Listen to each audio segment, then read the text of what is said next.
ini saya telah tiba di destinasi yang saya pilih, iaitu Kedah Resort Bendaman Sik. Okey, nanti saya tunjuk apa yang terdapat di dalam Kedah Resort Bendaman ini. Kini saya berada di Kedah Resort Bendaman Sik. Okey, Kedah Resort Bendaman Sik ni terletak lebih kurang 13 km daripada Pekan Sik dan tak jauh lah daripada rumah saya. Okey, Kedah Resort Bendaman Sik ni dia dimajukan oleh Lembaga Kemajuan Wilayah Kedah dan sangat popular sebagai aktiviti lokasi yang di mana kita lebih more kepada nature lah, macam aktiviti perkhemahan, hari keluarga, dan kat sini juga terdapat kat sini juga banyaklah depa buat aktiviti khusus kat sini. Okey. Pelbagai jenis penginapan yang terdapat di resort Bendaman ni antaranya ialah seperti chalet, dom dan tapak perkhemahan. Okey. Aktiviti yang disediakan di sini ialah seperti jungle trekking, flying fox, perkhemahan dan pelbagai. Okey.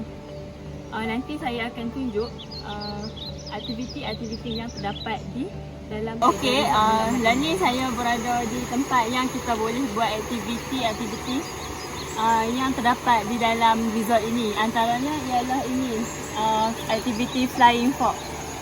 Dia naik dari atas, kita boleh merentasi sungai yang berbatu-batu itu. Salah satu kawasan yang terdapat di dalam resort ini seperti air terjun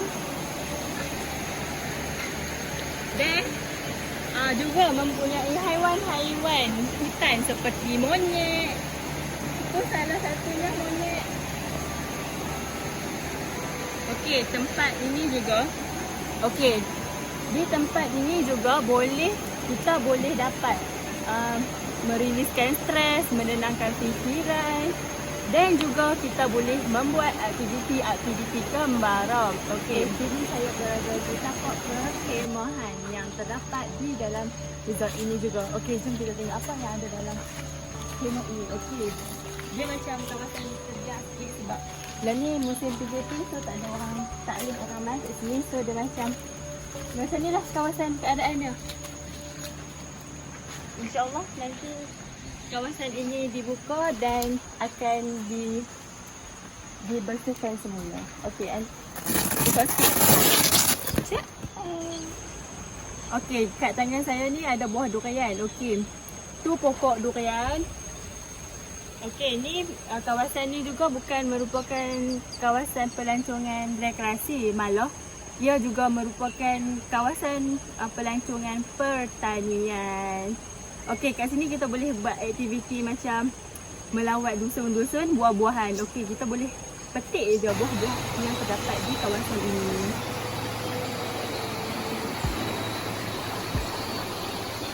Okey, saya tak tipu lah kepada hampa-hampa yang nak main dekat resort ni, memang sangat-sangat berbandoi ya. Sebab itulah kawasannya sangat menyenangkan dan saya tak tipu, dijamin 100% best. Okey, kalau hampa tak main resort Bendaman ni sebagai pilihan hati saya.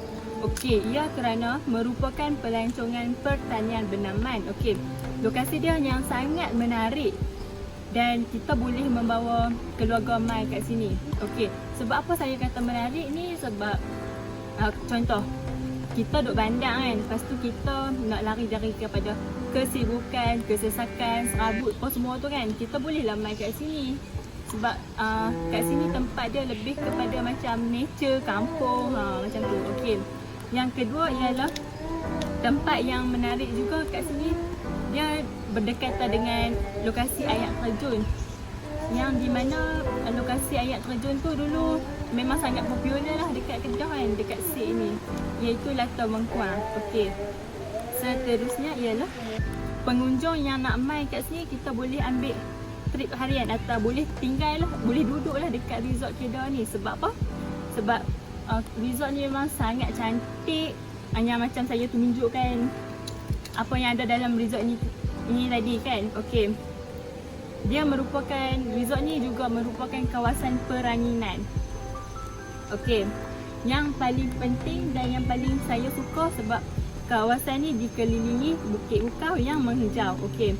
Pengunjung dapat merasa suasana tenang dan menghirup udara yang segar dan sangat-sangat mendamaikan. Okey.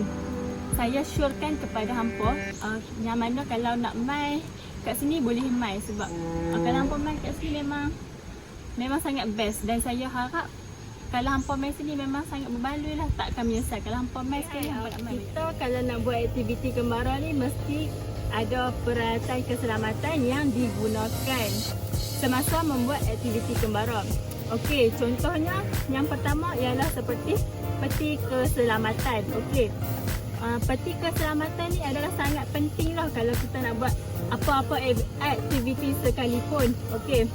Sekurang-kurangnya kita kena tahu dalam peti keselamatan tu ada apa. Sebagai contoh yang ahli grup masing-masing kena tahu seperti handy flash, gas, bandage dan iodine. Yang seterusnya ialah pisau kecil. Okey, pisau kecil ni sangat memainkan peranan yang sangat penting lah dalam kita membuat apa-apa jua aktiviti. Okey, sebab apa saya kata penting? Sebab dari segi untuk kita menyang ikan hinggalah digunakan untuk memotong tali dan sebagainya. Okey, yang seterusnya ialah pemasang api, iaitu lighter, peti api, lighter. Okey. Hak ni paling asas lah kalau kita nak pergi mana pun memang kita kena bawa lah. Tambahan pula seperti kita pergi hutan, sungai, laut dan sebagainya. Sebab apa saya kata penting? Sebab kita nak memasang api untuk membuat ungun api. Okey. Kalau kita tak ada lighter, kita boleh guna cara lama, gesek-gesek dengan batu. Okey, yang seterusnya ialah yang paling penting ni, kompas dan peta. Sebab apa saya kata penting? Sebab pada masa sekarang, alas era sekarang ni lah kan, dan ni kita banyak menggunakan GPS. Okey, tapi dalam hutan ni line tak ada, so kita kena spare jugalah peta dan kompas ni. Okey. Yang paling penting juga ialah power bank. Okey. Seterusnya ialah sleeping bag. Okey, sleeping bag ni kita guna semasa tidur untuk mengelakkan daripada tergigit serangga. Okey. Dan seterusnya ialah tali. Tali ni juga penting dan kita guna untuk membuat tanda jalan, bahkan untuk membuat angkat orang sakit. Okey. Dan juga untuk menyusuri arus sungai juga penting lah. Okey, yang paling penting ketika malam ialah torchlight. Okey, kita sangat memerlukan torchlight lah.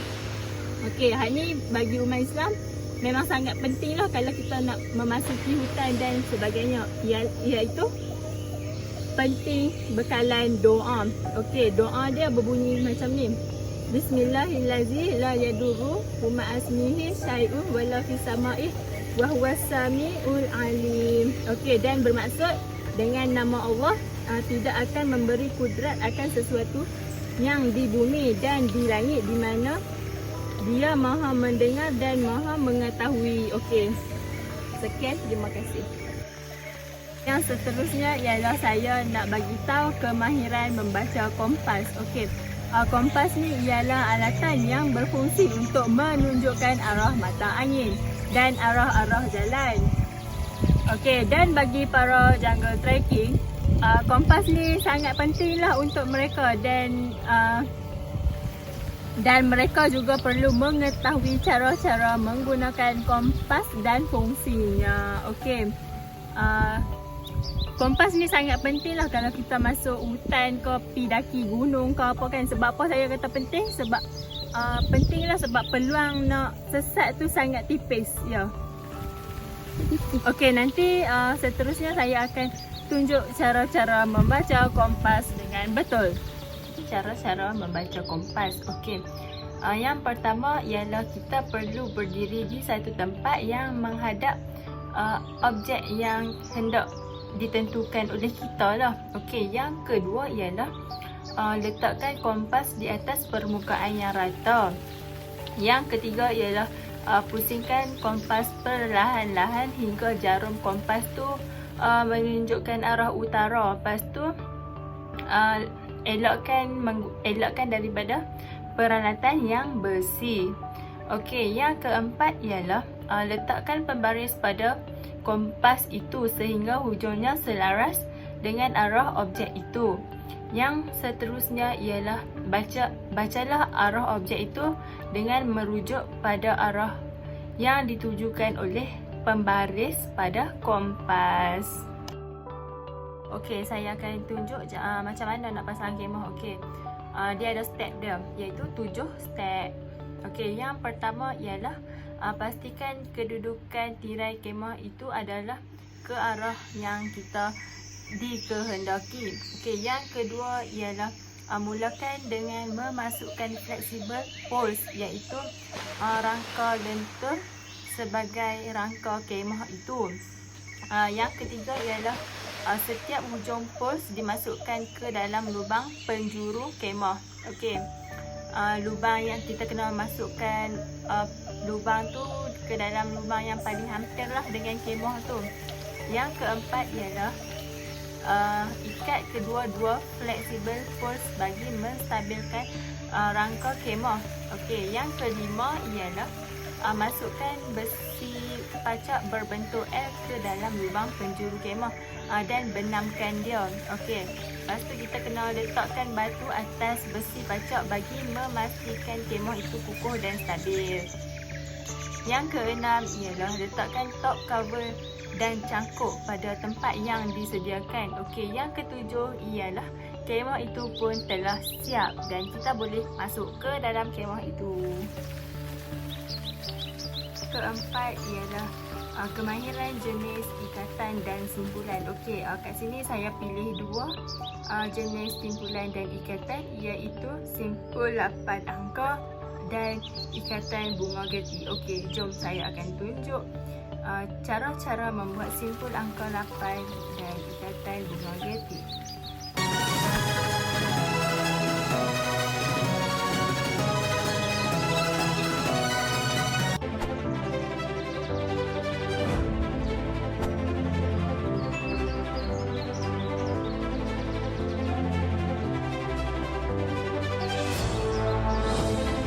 Okey, itu cara-cara membuat simpulan 8 dan ikatan bunga gerti.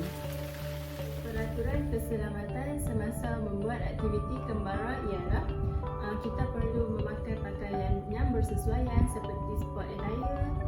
Seterusnya kita hendaklah mengikut disiplin, okey, yang diberikan oleh ketua kumpulan. Yang ketiga ialah kalau kita makan tu, sisa makanan tu kita kena bakar ataupun tanam. Hal ini menyebabkan untuk tak mau bagi hidupan liar datang. Yang keempat ialah kita jangan jalan seorang-seorang. Seeloknya kita kena jalan dalam berkumpulan. Okey, yang seterusnya ialah kita perlulah menjaga adab, terutamanya tutur kata. Kalau kita masuk hutan kau, pergi mana-mana kau yang bukan tempat kita, kita kena jaga mulut kita, jangan duk mulut curupang kan. Okey.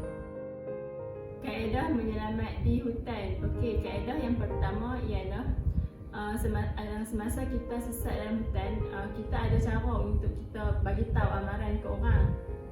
Yang antaranya ialah kita boleh nyalakan umbul api. Hal ini menyebabkan kita boleh tahulah kita sesat dan orang akan tahu kita ada kat situ sebab kita nyalakan umbul api. Yang kedua ialah kalau kita nampak